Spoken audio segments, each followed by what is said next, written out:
Muito bem, senhoras e senhores, estamos começando aqui mais um Derico Convida através do Olá Podcast, que você pode acessar pelo www.olapodcast.com ou através de outras mídias e outras plataformas, streamings, que você mais preferir. Deezer, Spotify, YouTube, onde você for, estará lá Derico Convida. Minhas redes no Spotify. Estou lá no Spotify agora lançando toda a minha discografia no Derico Ciotti, é o meu canal no Spotify. Vai lá, você quer escutar um saxofone, uma flauta, tá tudo lá. YouTube e Facebook é Derico Oficial. Instagram é Derico.ciotti. E aí, eu quero saber mais coisas da história da vida dele e tal, quando que ele começou a ter rabo, e aí, essas curiosidades, né? Tá lá, derico.com.br, você pode entrar em contato direto comigo, ou então pelo site derico.com.br, tá lá todas as minhas performances no Jô durante os 28 anos que eu fiquei lá, e coisas. Antes de a gente começar com a nossa querida convidada, eu vou dar uma dica de um evento que a gente vai fazer dia 30 de agosto de 2023, 30 de agosto, no Centro de Convenções Rebouças. É um evento beneficente, eu sou voluntário do Hospital das Clínicas, e dentro do Hospital das Clínicas existe o ICR, que é o Instituto da Criança e do Adolescente, que é uma referência em transplante para criança e adolescente. Então, o evento vai se chamar 1000 Motivos para Doar. Por quê? Porque a gente está comemorando os 1000, se é que se comemora, mas acho que se comemora, né? O termo é esse, 1000 transplantes já realizados pelo ICR. E a gente vai fazer um evento beneficente para poder arrecadar fundos para melhorar tecnologicamente, humanamente, o serviço e o atendimento às crianças e adolescentes lá dentro do ICR. Então está aqui embaixo o QR Code, o link para você poder participar e doar. E se você quiser presencialmente participar para ver o show, que vai ter um monte de gente bacana lá, você anote aí dia 30 de agosto, 8 da noite, no Centro de Convenções Rebouças aqui em São Paulo. Ok? Dito isso, estamos aqui com Madeleine Lasco, que eu sou um fã seu, bicho. Assim, já ouvia, via suas crônicas, coisas no UOL e tal. A gente estava conversando aqui, você na Jovem Pan e tudo mais. Mas aí eu comecei a ver você em participações, né? E citações, e que eu falei, puta, como essa mulher é sensacional. Aí eu estava aqui e falei, pô, vamos convidar a Madeleine Lasco. E aí eu soube que você era da Olá Podcast. Sim. Você participou aqui ativamente junto com o Bruno Venga, que é o nosso querido mentor, tendo um programa, um podcast, onde você era histórias que eu não posso contar, como é que é? Isso, chamava Histórias que eu não posso contar. Ainda tá na plataforma. Ainda tá na plataforma, mas você não tá gravando mais. Não, há muito tempo, porque foi um projeto que a gente fez antes da pandemia e depois tinha que viabilizar ele comercialmente. Aí era complicado porque ele demanda muito trabalho. Muita pesquisa. Né? Muita pesquisa. Ele, na verdade, era uma forma debochada de contar histórias reais da política que as pessoas não lembram. Então, lá tem o episódio do Roberto Jefferson, tem o episódio Jair Bolsonaro. Anões do orçamento, mas não essa coisa, essa farofa burocrática. Que virou. Não, essa farofa que virou, que fulano fala uma coisa, fala outra. Não, eu ia recuperando os áudios históricos. Os áudios reais.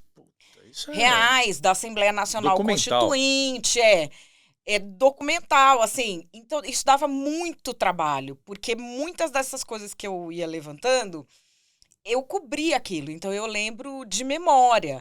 Coisas que hoje você fala para as pessoas não acham que é mentira. Por você exemplo, tá inventando. A primeira campanha via internet que foi feita no Brasil foi o Bolsonaro que fez para o Ciro Gomes. Olha isso. Cara. E depois ele fez pro Lula. Em 2003. E aí tem o áudio dele explicando, ninguém levava a sério na época. Ele tinha uma rede de e-mails, que tinha acho que 10 mil e-mails, com quartéis do Brasil inteiro, gente dos quartéis, que tinha pelo menos um de cada quartel. Ele cobria todos os quartéis. E aí, o Ciro Gomes nem pediu nada pra ele. O Ciro nem gostava dele, era a favor de caçarem ele naquela época. Nós estamos falando de 2003. 20 anos. E aí ele mandou, porque o Ciro Gomes foi não sei onde, falou de Forças Armadas, ele falou, é o único que falou de Forças Armadas. Vamos lá aqui. E aí depois ele fez isso para o Lula, em 2003, declarou voto no Lula. Que doideira isso. E as pessoas esquecem, né? As pessoas então, esquecem. mas na verdade isso é um privilégio, não é brasileiro, né? Porque as pessoas esquecem das coisas da política na Itália, na Alemanha, no mundo inteiro, né? Isso é uma coisa de prerrogativa do ser humano, né? As pessoas querem... parece que é uma coisa que vamos deixar isso naquele limbo obscuro para que ninguém mais fale, para que ninguém mais lembre, ou é uma coisa do brasileiro? Eu acho que o brasileiro tem mais, porque o nosso debate público, ele é muito empobrecido. E ele é muito empobrecido porque a nossa elite de grana, por ter sido um país sempre muito desigual, ela não precisa competir, então é burra. Ah, bom, isso sim. É uma elite muito sim, burra. Burra. Falta exercício mental, né? Burra, assim... Ao extremo. Por exemplo, você vê pessoas sendo celebradas na mídia como intelectuais que não têm produção acadêmica. Zero. E o intelectual... E assim, setores da mídia mesmo, da imprensa, da publicidade, que não sabem a diferença entre alguém que tem um doutorado e fala para a mídia e um intelectual ou alguém com produção universitária. Não sabe a diferença. Sim. Então, assim, o que acontece? O debate vai ficando muito empobrecido porque quem... Vai se nivelando por baixo, na verdade, né? E aí você tem um grau de analfabetismo funcional gigantesco. Sim. As pessoas têm urgências, as pessoas têm medos, tem pouco acesso a formas de consumir informação. O que a pessoa tem? É o celular. Então, mas dentro do celular você tem uma gama de possibilidades, não tem? Ou as pessoas não têm conhecimento nem disso? Se você tem pós-pago e você é essa minoria... bom, é verdade. Você tem essa gama. Que concordo. aqui tem um problema, Concordo. que isso técnicos do mundo todo apontam, que você não tem em países mais ricos, onde o seu pacote de dados você pode usar. Aqui, a grande maioria, a maioria esmagadora é pré-pago. Sim. As empresas de telefonia fizeram acordo com as plataformas de rede social. Então, quando você entra no Zap, no Facebook, no Google. YouTube, no Google, você paga para dar busca. Você paga para dar busca. Mas nas redes sociais, não. Tinha uma pesquisa anos atrás que 60 e poucos % dos brasileiros achavam que Facebook era sinônimo de internet.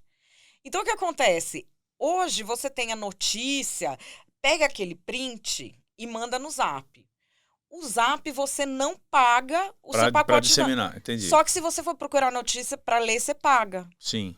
Então, dali você já breca um monte de coisa, vai simplificando. É um critério, quer dizer, você tem uma triagem meio que econômica, digamos assim. Sim. Sim, uma grande parte da população não vai ter acesso a esse tipo de informação. E aí se discute o paywall, o modelo dos jornais, da mídia, ok, mas a gente não chega nem aí. Sim. O cara não tem nem o pacote de dados. Entendi.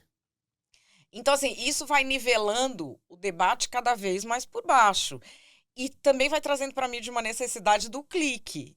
Então, assim... De ter views, de ter o acesso, né, na verdade. Gente muito incendiária, cada vez mais... Mais incontrolável. Mais despirocada, né? Aquela... Rodrigo, eu tava conversando esse dia com um amigo meu, que é um grande intelectual brasileiro, tá dando aula lá em Madrid. Aí ele falou assim pra mim, olha, certas coisas, elas são que nem um acidente de automóvel. Você não consegue parar de olhar, mas é melhor não se meter. Você fica só olhando. Exatamente. E o nosso debate público meio que virou isso, né? Um surtado de um lado, um surtado do outro. Não resolve nada, não se debate nada, na verdade, né? Não se aprofunda nenhuma discussão. Nada. E aí você vê, assim, muita gente inútil começando a achar que faz grandes coisas, enfim. Então, mas aí você acha que isso tem a ver com essa filosofia nossa de capitanias hereditárias, de que ainda existe os Junqueira brigando com os Albuquerque, os Teixeira com os Figueiredo, lá, sei lá. Porque a visão que a gente tem, eu que viajo muito, você viaja, a gente se depara com coisas assim que são da época das 1700, 1600, né, de poder, né? isso se prolifera no ambiente de Brasília, na verdade, né? Porque são esses representantes que vão para lá, não é? E que também estão na mídia, de certa Exatamente. forma. Porque, assim, Exatamente. a gente reconhece, estando na mídia, quem não é herdeiro como eu, a gente reconhece quem são os herdeiros. Sim. Desse clã, né? Quem são os barbalhos, quem são os calheiros, né? E tem uma expressão que a molecada criou agora na internet que eu morro de rir, que é Nepo Babies. São os filhos... Os filhos, olha é só. o cara que ele só tá lá porque ele é filho de alguém, porque não sei o quê. Isso sempre existiu aqui no Brasil, é a nossa estrutura social. Sim. O que a gente tem uma mudança agora? Nós temos um Nepo produto para esses caras, que são essa elite, que sistematicamente oprime um país inteiro para que ele continue desigual. Sim. Eles têm um produto que eles podem dizer que eles não são mais opressores. Eles estão em desconstrução. Eles são aliados. Eles são antirracistas. Eles são anti não sei o que lá. Eles falam isso, botam um boné de fazer cosplay do MST, faz um cosplay do MST e pronto. Estão inseridos no contexto. Aí ele passa a ser o defensor do oprimido e acusar um cara que tá lá embaixo da pirâmide, aquele que é o opressor, por quê? Porque você não repete o que eu tô mandando. Então é o jeito dele continuar a ser tendo o feitor, poder. Dele continuar a ser o senhor de engenho, só que a escravidão dele é do bem, porque ele tá lá defendendo. São vassalos bacanas, né? São aqueles vassalos bonitinhos. Tá? E trata as pessoas assim, a pessoa não pode ter opinião, não pode ter uma nuance, não pode ter nada. Tem que repetir sempre aquele mesmo discurso que vem de uma elite. E que não pega na periferia. Cultura, não quer dar cultura, não quer dar acesso a um novo conceito de pensamento, porque isso cria um inimigo, né, na verdade. Sim, imagina se esse povo todo tivesse acesso à cultura. E realmente começasse a fazer críticas a essa elite que agora se diz, tu não sei o que, em desconstrução. E tomasse as vagas desse povo. Porque a gente tem um movimento, né, de tomar lugares, mas ele é tênue. Sim. Ele é tênue. Sim. Não é uma coisa que assim, houve uma revolução educacional. Não é um tsunami, né? Não. E a gente vê que uma das reações a esse movimento é importar um discurso americano, que é um discurso que não tem nada a ver com a nossa realidade social, não tem nada a ver com a nossa formação de país. Mas, enfim, essa nossa elite sempre foi muito voltada para os Estados Unidos, né? Sempre copiou. Sim, culturalmente até, nossas ações, gostos, música, o que toca no rádio, o que a gente vê no cinema. Você não lembra que tinha acho que na 89, tinha nos anos 90, o Chi Marquinho? Sim. Que era tudo nos Estados Unidos é melhor. Eles são assim. Eles são assim. Nos Estados Unidos é melhor, vão para a Europa e lá é melhor. E não tem um amor pelo país, né? Que não é patriotismo, digamos assim, mas é aquela coisa de você reverenciar o que você tem aqui, né? As coisas culturais daqui, as cores daqui, os gostos daqui, a língua daqui, nada tem relevância, né? Outro dia eu vi um festival religioso muito tradicional do interior de Goiás, que eles saem com uma vestimenta branca e tochas na mão. De Ku Klux Klan. Os caras acharam que fosse. E gente interior de Goiás, imagina. Não, assim, os caras, tipo, no interior de Goiás é um negócio tradicional, de 1600 e pouco, fazem isso todo ano. É uma tradição deles, mas assim, como essa nossa elite, ela é burra. Autorreferente, não tenho noção, assim, do quanto é burra, os caras não tiveram vergonha de falar na internet que aquilo eles achavam que era Ku Klux Klan. Por quê? Porque a única referência que eles têm cultural é isso, é de lá de fora. Daqui de dentro eles não têm a referência. É muito limitado, né? Então, assim, ele tava lá confessando que é um ignorante. Falando uma pataquada. Só que assim, um mundo de gente vai no embalo. Um começa influencer. A xingar o cara do festival. E aí eles vêm com aquela, não, porque a estética... Não é, mano, você é burro, não foi pesquisar. Só que... Como a gente tem essa dinâmica de rede social hoje, as pessoas que agem assim, fazendo bullying, elas conseguem se viabilizar. Por quê? Porque a estrutura da rede social, a arquitetura da rede social... Propicia isso? Ela é para isso. A rede social, ela é uma arena romana. Então, virou um grande Como é que se fala? Puta, perdi o termo lá. Em Roma. O Coliseu. Coliseu. Virou um grande coliseu? Você joga para os leões? É isso. Porque assim, qual que é o business da rede social? É coletar o máximo possível de dados seus para vender publicidade segmentada. Sim. Para fazer isso, o que ela precisa? Te reter o maior tempo possível ali. Sim. Para te reter ali, ela vai mexer com as suas emoções. Quais são as emoções que te fazem ficar mais tempo? É ódio e medo. Olha só. Então, assim, as pessoas acham que você segue um monte de gente e aí vão aparecendo os posts daquelas pessoas para você. Não é assim. Não tem post de amigo seu que você segue, que você não vê o cara postar faz um ano. Sim. E de repente você vê lá o cara tá postando todo dia. Por quê? Porque ele vai te mostrar, você acha que você tá vendo quem você segue, mas não é. É o que você fica mais tempo.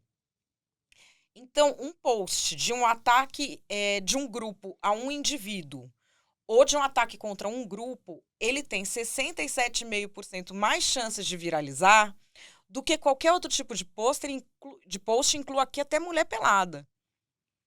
Por quê? Por conta do ódio, da sedução. Porque, assim, quando ele vê que ataque contra um grupo, ele vai mostrar aquilo para mais pessoas, porque o algoritmo deu sabe certo que com aquilo ele, engaja. Vai colocando para todo mundo, vai mostrando para todo mundo. Então, ele distribui para mais gente o ataque, a pessoa se sente compelida a atacar e vai distribuindo para a rede dela. É uma máquina que funciona para isso. Que doideira isso. E aí a gente não percebe isso, né? Não, porque é um controle subliminar. E é emocional, sobretudo. Tem uma emoção que eles falam que é o principal combustível da rede, que chama Schadenfreude. Só tem em alemão essa definição. Que é a sensação de prazer que você tem quando alguém de quem você não gosta se dá mal. Putz. Isso é o principal combustível. E aí o que acontece? Isso é moralmente reprovável, tripudiar. Sim. Mas na rede, como junta aquele enxame de gente, funciona porque o grupo te dá uma desculpa moral para você ter um prazer mórbido. Então a pessoa tá lá, sendo um porco com a outra pessoa. E você tá vibrando.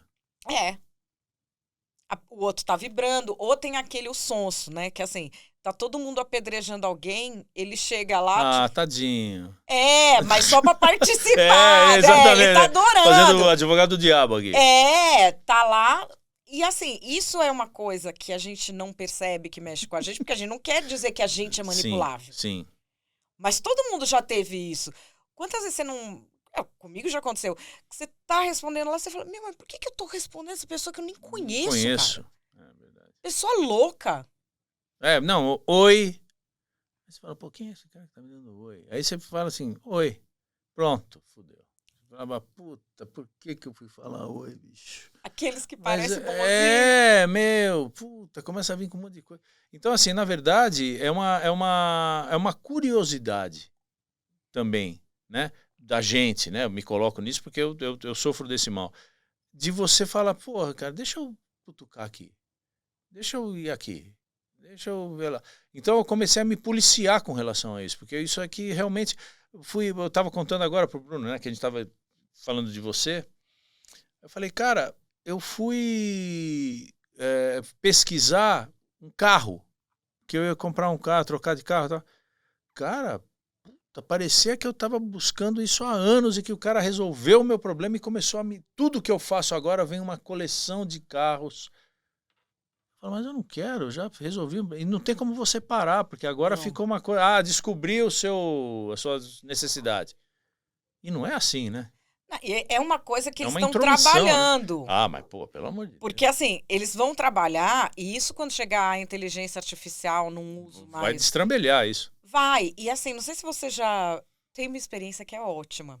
Você fala do lado perto do seu celular, alguma coisa que nunca você fala. Começa a falar de capoeira. Vai acontecer a mesma coisa, vai aparecer um monte de Olodum. E você nem quer a capoeira. Então assim, isso é algo que como tá ficando muito evidente, eles estão começando Opa, a tá ter de demais. refinar. Não, a ter de refinar por quê? Porque o cara que faz o anúncio, vamos dizer, o cara que faz o anúncio de carro, que tá pagando o anúncio de carro, ele também tá recebendo as coisas que ele já comprou. Aí ele fala, pô, Entendi. será que eu tô pagando pra mostrar o meu anúncio pra quem quer comprar ou pra quem já comprou? Teoricamente, no meu caso, para quem já comprou. Não Então, tem eficiência nenhuma. aí você, vamos dizer, você vai anunciar uma coisa sua e vai pagar pra plataforma distribuir. Você não vai ficar com isso na cabeça? Será que ela tá Ó, mostrando pros sim. caras que já compraram? É, Tá tomando meu dinheiro? exatamente. E aí você tem os patrocinadores grandes pegando no pé da plataforma. Mas o quê? Para Pra mudar essa fazer o estratégia? refino, pra fazer o refino disso Ah. e conseguir identificar exatamente quem tá precisando no momento. E aí vai ficar cada vez mais invasivo e cada vez mais manipulando o nosso comportamento. Porque ele vai chegar fundo aonde, no cerne da... Você sabe que, por exemplo, dados que eles coletam da gente, as pessoas acham que dado é o seu CPF, é o que você digita. Eles coletam mais de 70 mil pontos de dados diferentes. Por exemplo, onde está o seu olho quando você olha a tela? Qual é o ritmo que você desliza? Onde você para? 24 horas do microfone do seu celular, mesmo quando você não está no aplicativo. Fica à disposição. Então, coleta para saber tudo de você. E chega num nível assim. Hoje, os algoritmos das redes sociais, eu não estou nem falando inteligência artificial, nada disso. Eles já são capazes, por exemplo, num caso de transtorno bipolar, de prever a pessoa passando da fase depressiva para maníaca e vice-versa com mais precisão do que a própria pessoa, a família e o médico. E aí, assim, você tem uma decisão comercial. Você pode oferecer um serviço que a pessoa seja avisada quando ela está passando de uma fase para outra.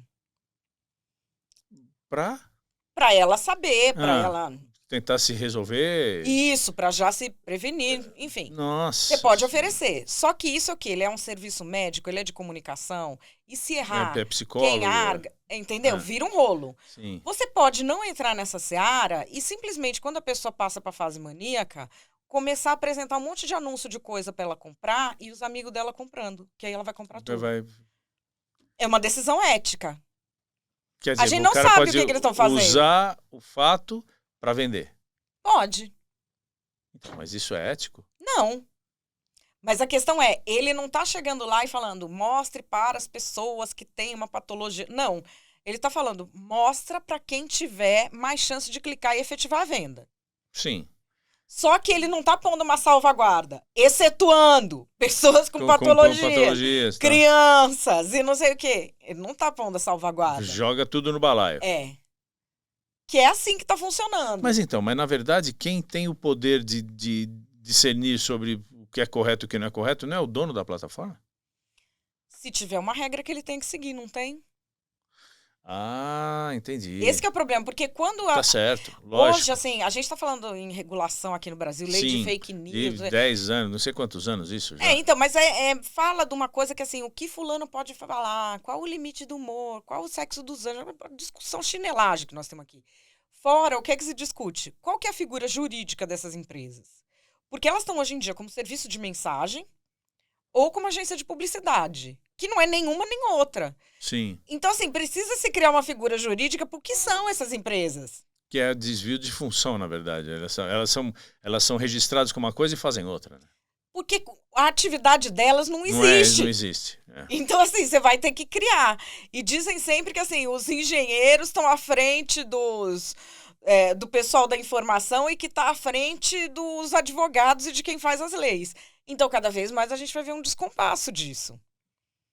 E cada vez mais isso afetando a sociedade, assim, enormemente. Pois é, porque todo você mundo já fica escravo disso, de uma certa forma, né? Tudo que você faz passa a ter o crivo da internet. Você eu vou fazer isso porque eu vou ter mais seguidores, ou o resultado sobre as ações que você faz ficou muito pequeno, na verdade, né? Porque eles deixaram de ter uma relevância de vou estudar porque eu quero ser um cara que tenha conteúdo de conhecimento e de aumentar o meu caráter.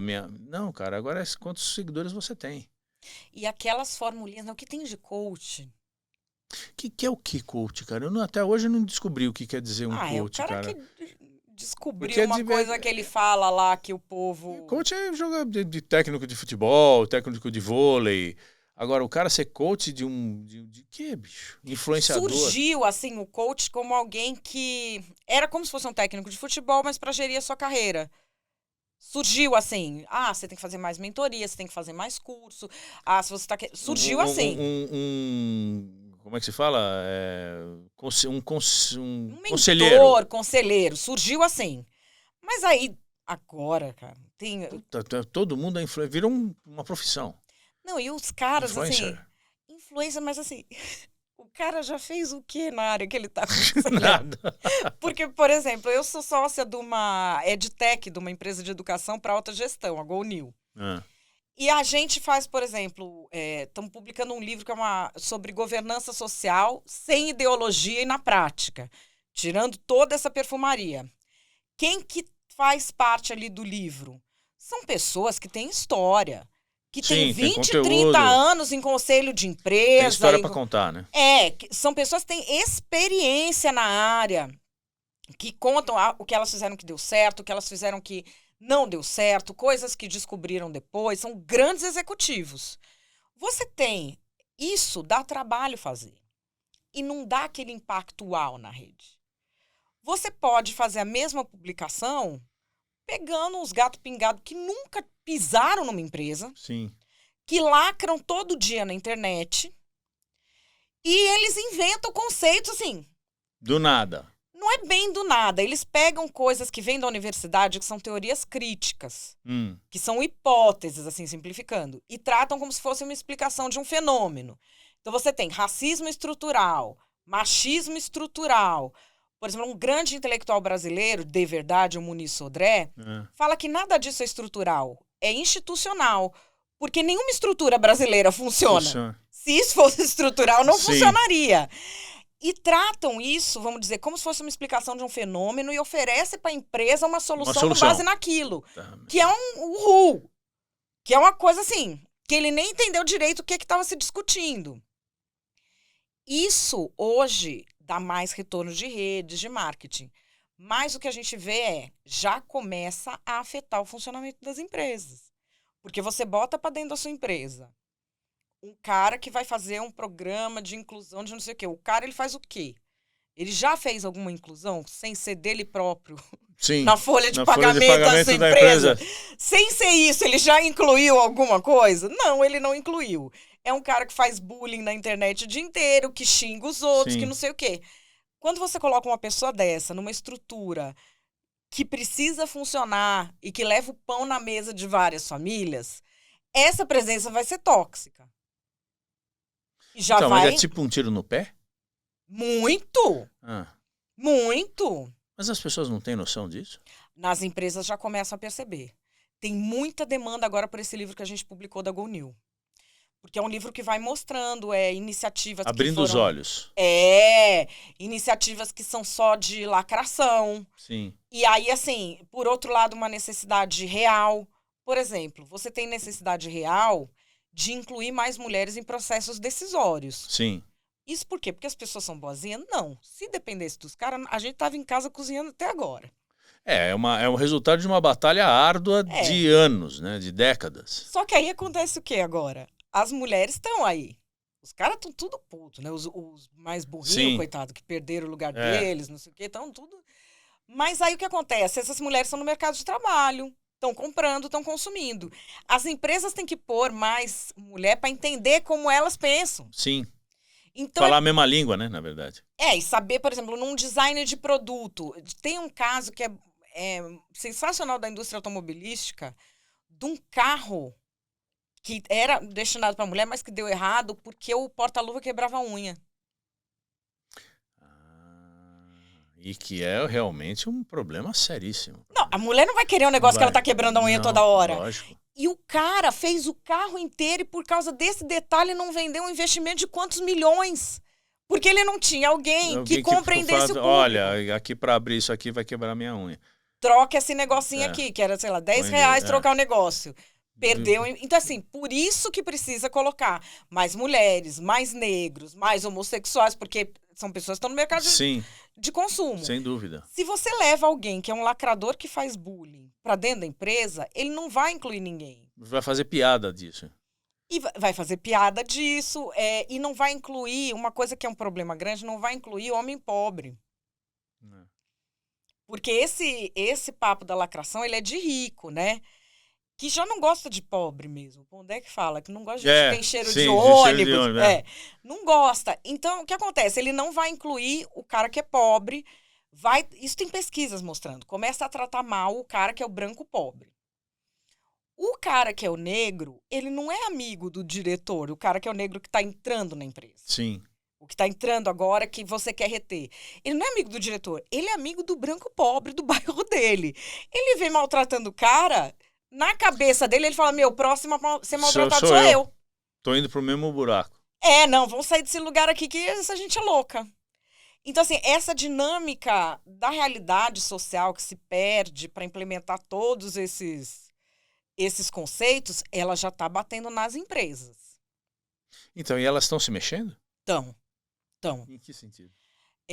Primeiro de começar a fazer governança mesmo, na área social e parar de deixar entrar esse povo que vem pelo marketing. Que vem para fuder o que vocês estão fazendo. Porque assim, quando você põe alguém que trabalha com bullying dentro de um negócio que é cooperativo, que é uma empresa, todo mundo ganha para cooperar. Mas precisa todo mundo se ajudar para sair o produto. Quando você põe alguém que trabalha com bullying, você desmonta o espírito. Sim, você chuta o pau da barraca, na verdade. Tem um negócio que, aliás, não está no meu livro porque eu fui ver depois. Tem uma pesquisa que analisou 800 programas de inclusão em universidades norte-americanas durante 20 anos. Quem não fez nenhum programa de inclusão, incluiu mais do que quem fez programas de inclusão baseados em controle de vocabulário, reconhecer privilégios e evitar microagressões. Quem faz essas 3 coisas inclui menos do que quem não faz nada.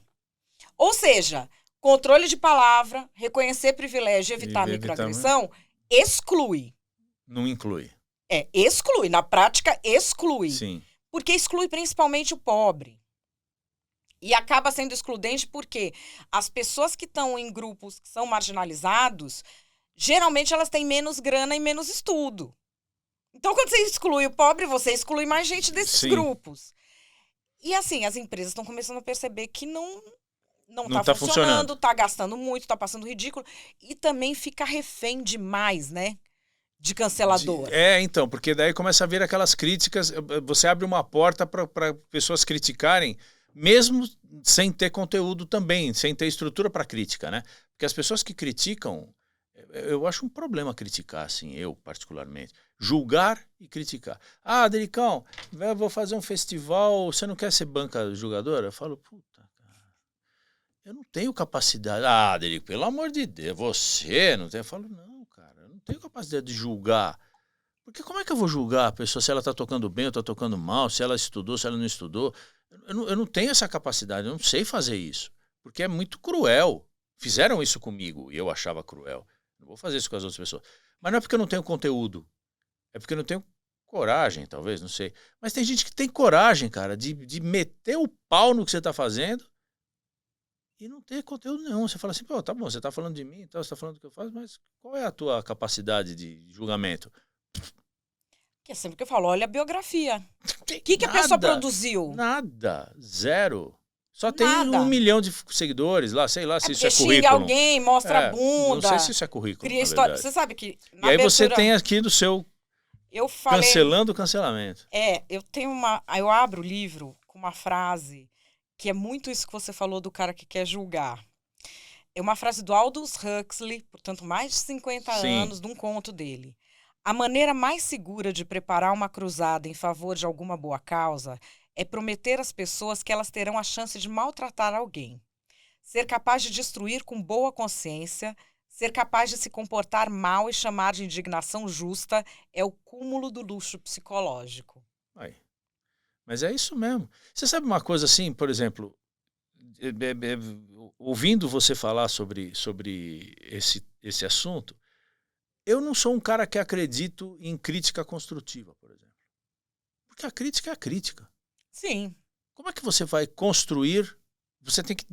A crítica é para ti. Ó, é o seguinte, o meu cabelo não tá legal.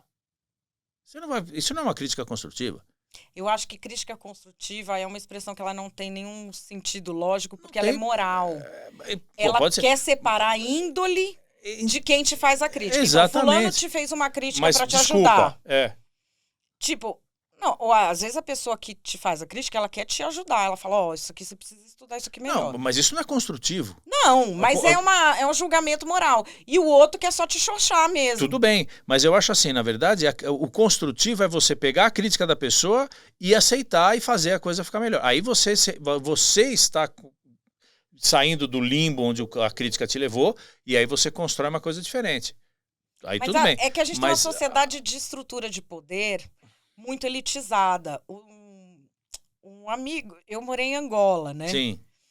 E aí os angolanos falavam que a gente, mesmo quando não quer ser colonialista, a gente brasileiro, a gente com aquela coisa de apropriação cultural. Porque eles falam assim, ô Branca, quando vocês vêm pra cá e impõem os costumes pra gente, chama colonização. Quando a gente impõe em vocês é apropriação cultural, porque a gente nunca faz nada. Isso do crítica construtiva é um raciocínio assim também. Porque diante de uma crítica real, embasada, você pode ter uma atitude construtiva ou destrutiva. Exatamente. Mas não querem dar esse poder ao cara comum que recebeu a crítica. O poder de construir ou destruir é colocado na mão de quem já tem o poder de fazer a crítica. De quem criticou, na verdade. Então assim, ele que fez tudo acontecer. E você tira o poder. A gente tem em todos os detalhes isso. E essa coisa dos canceladores, é muito isso, né?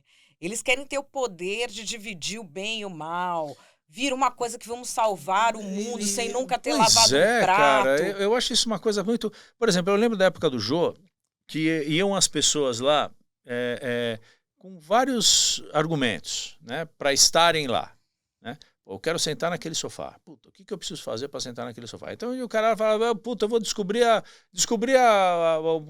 vou resolver a fome no mundo. Pô, chega um cara lá que você fala assim, cara, por mais que esse cara tenha uma ideia sensacional e tal, ele não vai resolver o problema da fome no mundo, cara. Mas ele quer estar lá, ele quer dar a solução, ele quer ser visto, ele quer ser aquela pessoa protagonista daquele momento e tal, não sei o quê. Mas ele não tem conteúdo nenhum, ele não tem estrutura nenhuma, base nenhuma para falar sobre a fome no mundo. Então ele faz uma farinha de minhoca e acha que ele vai... Porra! Você olha aquilo e fala, cara, não é por mal, cara. Mas não tem cabimento um negócio desse. Isso aqui não tem sentido nenhum. Hoje você tem... No livro eu falo das várias teorias que aí você tem um pessoal que diz que é militante, mas que não é militante porra nenhuma. Né? Não, é o cara que ele é inútil. Nulo. Ele é inútil. Ele quer ser militante, que é puta trabalho, né, cara? Não tem um que eu faça de casa, não tem um home office de militância. Exato. Posso mandar uma foto? São os caras que eu chamo de Che Guevara de apartamento. O cara quer ser o Che Guevara. O cara quer fazer uma revolução, ele quer aquela emoção de pegar em armas. Mas ele não quer sair do apartamento dele. Não sabe fazer uma torrada. Entendeu? A mãe lava a cueca. A mãe faz café da manhã pra ele. Isso mesmo. Como é que ele vai sentir aquilo? A rede social criou esse ecossistema, onde ele encontra vários inúteis agressivos e frustrados iguais a ele. E aí eles postam lá. Eu adoro agora... Tá uma moda, gente, nos bairros ricos, obviamente, de São Paulo e do Rio de Janeiro também, o cara ser cosplay de MST. Ah, você falou, bota o boné, camiseta e tal. Me mandaram, o pessoal do meio empresarial, o pessoal me manda direto os cosplay de MST. Na ala VIP do Coldplay. Opa! Outro dia tinha um evento de criptomoeda. O speaker do evento tava de cosplay do MST. E que assim, eles acham mesmo que eles estão defendendo... A causa. Então, que causa que eles estão defendendo? Que causa? Aliás, porque se o cara do MST mesmo usar o boné, ele vai preso. Sim. O cosplay só passa livre porque todo mundo porque sabe é moda, que é rico. né? Que é moda. Vulcan, né? Aí fica essa... E assim, tudo bem que às vezes a gente tem que engolir esse pessoal porque é filho de gente importante. Ah, não. Não, mas assim, uma coisa é deixar o cara lá na dele. A outra coisa é levar a sério. Então, mas tem gente que leva, né? A imprensa leva a sério. Uma coisa que eu vejo na imprensa, por exemplo. Aparece um desses Che Guevara de apartamento inventando que alguém, sei lá, você falou, não, porque não sei quem denegriu. Opa, racista. Você não pode usar esse termo. Isso, porque isso é aquilo que eu te falei, controle de palavra é elitismo. Denegrir, judiação, puta, não pode. Tá. Sim, como se isso tivesse, assim... definisse o seu caráter, né? Isso é negacionismo científico, porque nada diz que o uso das palavras seja dessa forma. Eles querem fazer uma analogia de uma outra coisa que você teve no nazismo, você teve em Ruanda, que é quando você desumaniza e começa a comparar as pessoas a ratos, as pessoas a lixo. Isso é uma técnica que se faz, inclusive, em guerra. Você desumaniza para facilitar o ataque a um grupo. Você Mas empobrece, né? Aí eles vão, assim, tirando isso do contexto de um jeito que... criado mudo. Não racista. Pode, não pode. Mas o que acontece? A história do criado mudo, por exemplo, eu conto aqui, no livro. No Cancelando o Cancelamento. Conta. Uma influencer que fazia programa de decoração ela inventou que criado mudo tinha uma origem racista. Que é, segundo ela, criado... Cara, é demais essa história. O criado mudo eram os criados negros que ficavam ao lado da cama. Como se fosse um móvel. Como se fosse um móvel e não podia falar nada. Assim, essa história saiu na imprensa jornalistas mesmo. Deram um aval. Não, ela contou e ninguém foi atrás da origem. Ninguém falou que não era verdade. Não, e só que isso se espalhou pela imprensa inteira. Essa influencer era agenciada por uma agência de publicidade, que era a agência de publicidade que fazia a Etna na época. Sim. Chegaram para uma executiva, que é uma mulher inteligentíssima, que eu conheço, e vieram com essa história, olha, porque nós vamos fazer uma campanha, essa campanha vai ser revolucionária, vai arrasar e não sei o quê, papapá, porque o criado mudo tem origem racista. E assim, bombardeio. A executiva foi lá na internet ver se fazia sentido. Ela pega lá, isso está publicado nos principais jornais do país, ela vai achar que é mentira? Sim. Venderam a verdade para ela. Ela viu ali nos jornais. Campanha multimega milionária. No fim, descobriram a mentira. Aquilo foi ridicularizado. Mas a tragédia já estava feita, na verdade. Já. E faz parte do material da rede pública de São Paulo como se verdade fosse. Que o criado mudo não pode mais ser usado. Não, que o criado mudo tem origem nisso. Na verdade, qual que é a origem do criado mudo? Que aí eu fui... pesquisar. Que não é difícil, porque você tem, tanto na área da etimologia quanto na história da movelaria, esses são registros históricos muito recentes. Esse tipo de movelaria em casa, você vai ter a partir do quê? 1700, 1800, que isso chega para todo mundo. Isso está registrado, a galera escreveu, anotou. O que é o criado mudo?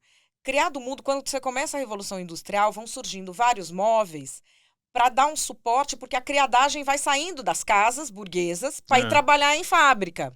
Então, você tem menos empregado. Tinha um que era um suporte para pratos, isso e aquilo, na Inglaterra, que é o dumbwaiter. É o criado mudo. Criado mudo. Na Alemanha, você tem a mesma tradução, que é o cabideiro. Porque ele faz, às vezes...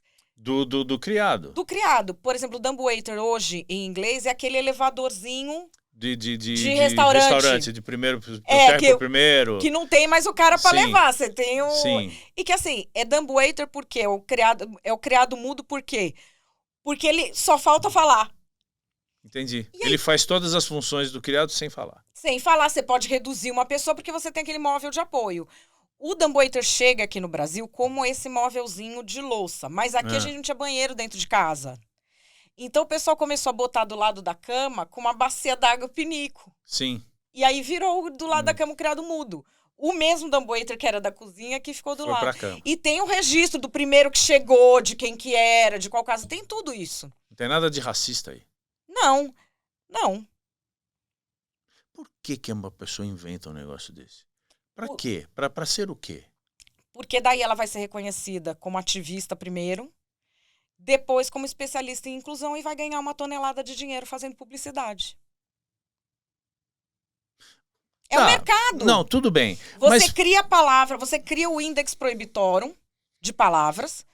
primeiro você faz uma pesquisa de palavras que você pode usar como sendo discriminatórias, por exemplo. Inventa. Por exemplo, você não gosta de alguém, a pessoa falou aquela palavra, você inventa que a palavra tem origem tal.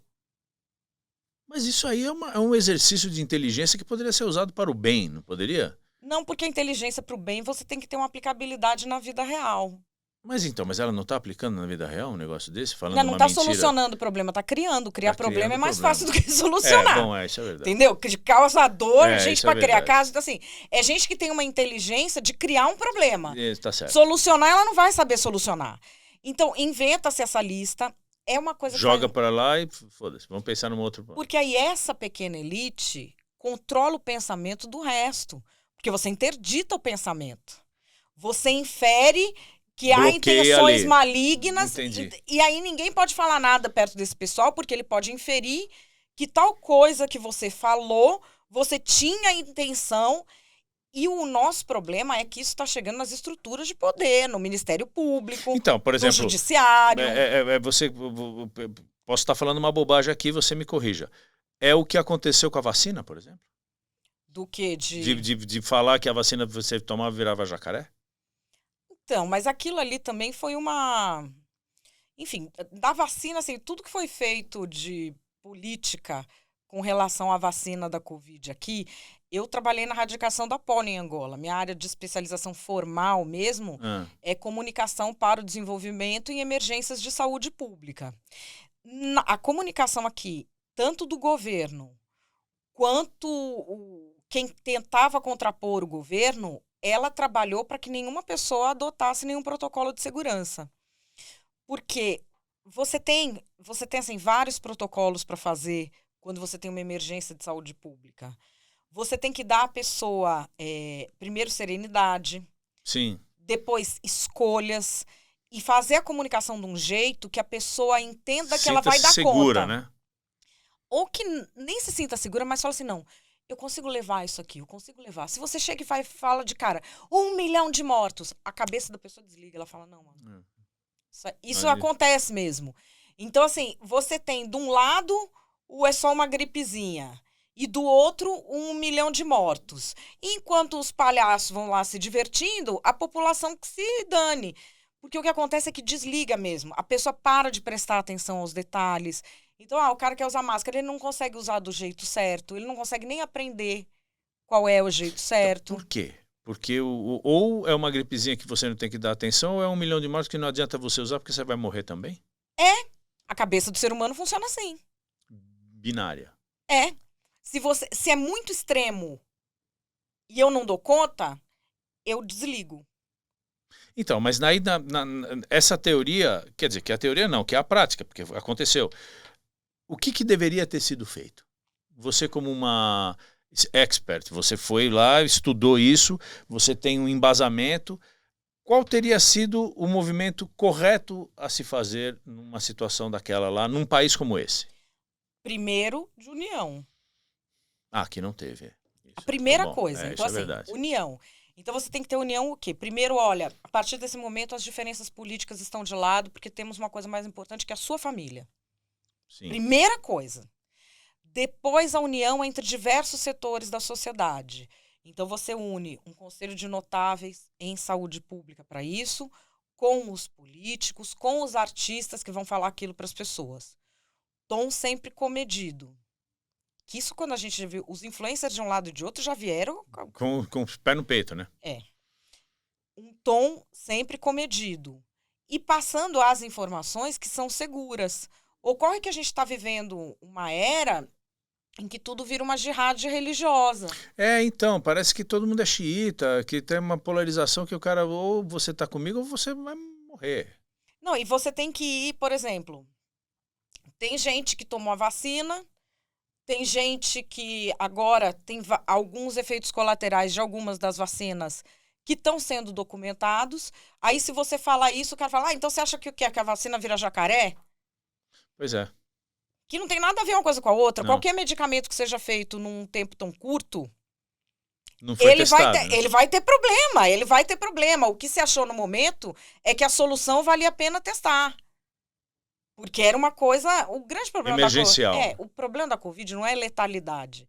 É o quanto ela avança rápido em contaminar. Sim. Ela afoga o sistema hospitalar e aí você vai ter gente, que nem tem agora, morrendo de câncer, que não precisava ter morrido, porque não conseguiu dar continuidade ao tratamento, porque o hospital... Não tem espaço. Entende? São muitos fatores. E isso nunca era discutido. Não houve discussão. Porque, Sim. assim, a gente tá no meio dessa coisa da imprensa legitimar gente muito maluca e muito violenta. De gente muito maluca e muito violenta entrar no meio político, porque eles estão ganhando poder. Sim. Tá tendo espaço para eles, né? Tá. E as pessoas votam, às vezes, assim... A pessoa também vota porque ela cansa do radical de um lado, então ela vota no radical do outro para combater. Que é uma loucura, na verdade, né? Porque você não troca nem 6 por meia dúzia, na verdade, né? Não. No livro tem um negócio que eu coloco, que é o Manual de Radicalização do Andrew Anglin. É uma das coisas mais perversas que eu já li. Esse cara adaptou o capítulo 6 do Mein Kampf para a internet. Nossa Senhora. É a propaganda da guerra do Hitler. Sim. Ele adapta para a internet. Quem é esse Andrew Anglin? Ele era um militante antirracista vegano que depois virou neonazista trumpista. Nossa Senhora. E as técnicas dele, as técnicas que ele coloca, você vai ver no Brasil em influencers bombados, tanto à direita quanto à esquerda, e muitos deles aparecendo na mídia. Exemplo. São discípulos do cara. Não são discípulos do cara. É que a gente aprende as coisas por aprendizado então, mas social. essas pessoas com quem você citou, sabem desse... Muito provavelmente não. Elas aprenderam por aprendizado social, sem saber de onde vem, e estão repetindo técnicas nazistas de propaganda, sem saber de onde vem. Por exemplo, uma que parece bobagem. Você atacar primeiramente mulheres e desumanizando. Por que mulheres?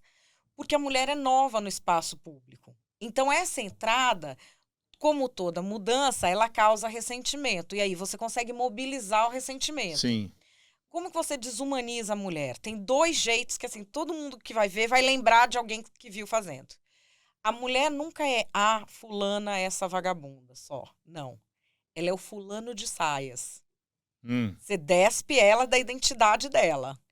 E compara alguém que o grupo já não gosta. E põe saia para dizer que é mulher. É a despersonalização. Ela não é mais ela. Ela é o nosso inimigo de saias. E tem a outra que eles chamam de cultural hijacking, que é o sequestro cultural. Você apresenta uma ideia de desumanização misturando com arte, com alguma coisa que a pessoa já consome. Então, assim, você dá um apelido para aquela mulher que seja uma personagem nazista de um filme. Nossa Senhora. De um filme... de um anime, de alguma coisa do caldo cultural que seja assim muito familiar para aquele grupo. Por quê? Porque ele não conhece aquela mulher. Ele tá vendo aquilo ali só no celular, no computador.